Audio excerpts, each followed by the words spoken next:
Ako si Christian. Tawag ng mga tropa sa akin Summer. Hindi ko alam kung bakit. Pero sana makinig kayo sa kwentuhan natin ito.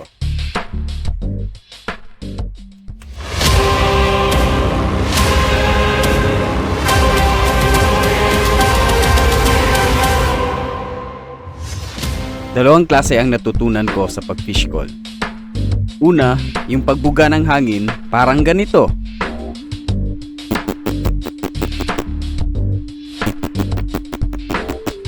At yung pangalawa, tawag nila nito is grunting. Pakinggan nyo.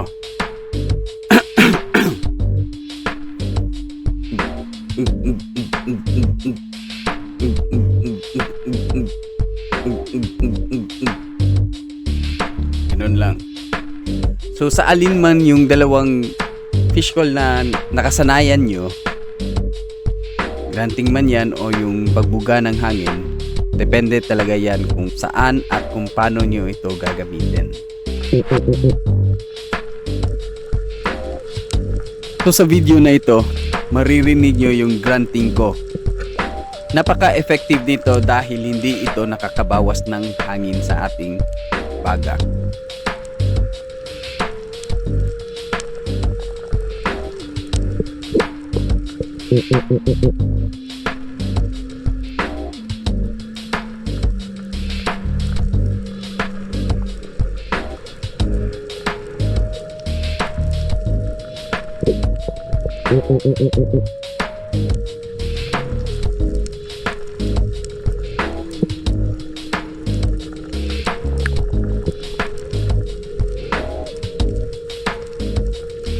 Sa mga taong hindi ganito ang pamamaraan, gawin nyo ito sa mababaw na parte upang mas makabisado nyo at mahasa pa ang inyong bagong skill.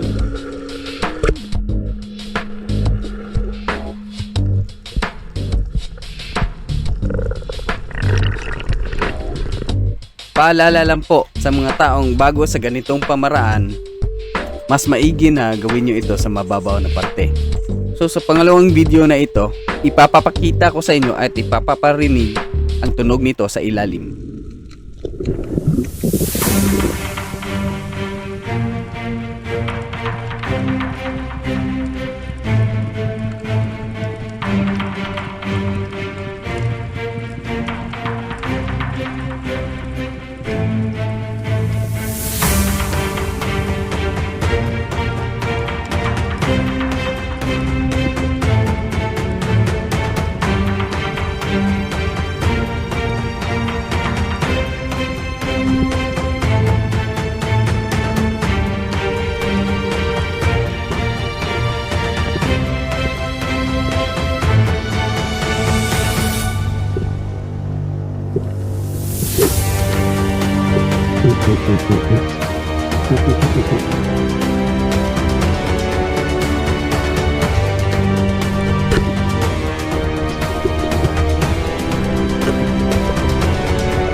At sa fish call na ginawa ko, isang around 3 to 3.5 kilos na batfish ang lumapit sa akin at tinira ko agad.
So dito, na stone shot ko yung Maori sea perch around 6 kilos.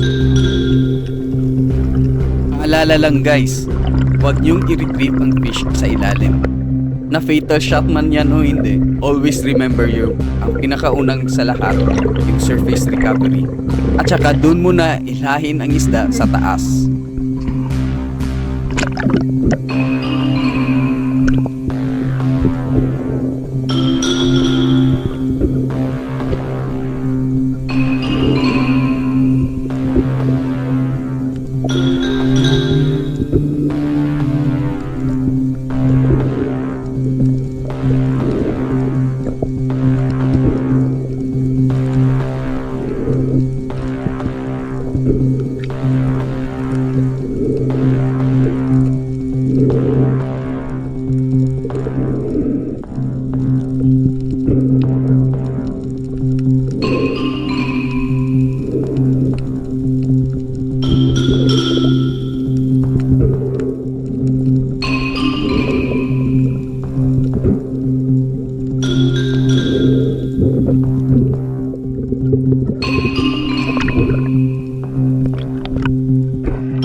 So sa video na yun, maririnig nyo yung ginamit ko na fish call is yung pagbubuga ng hangin. Para sa akin kasi, mas very effective ito at mas madaling palapitin.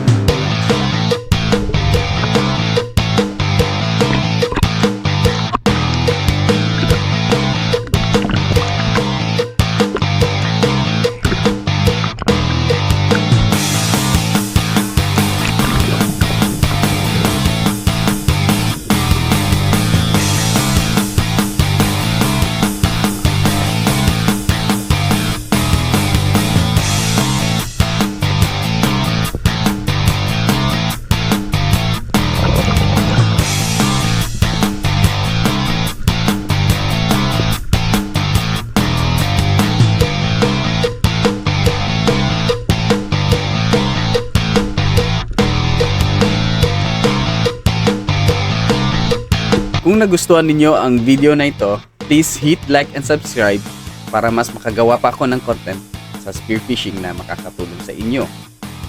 Cheers and cheers!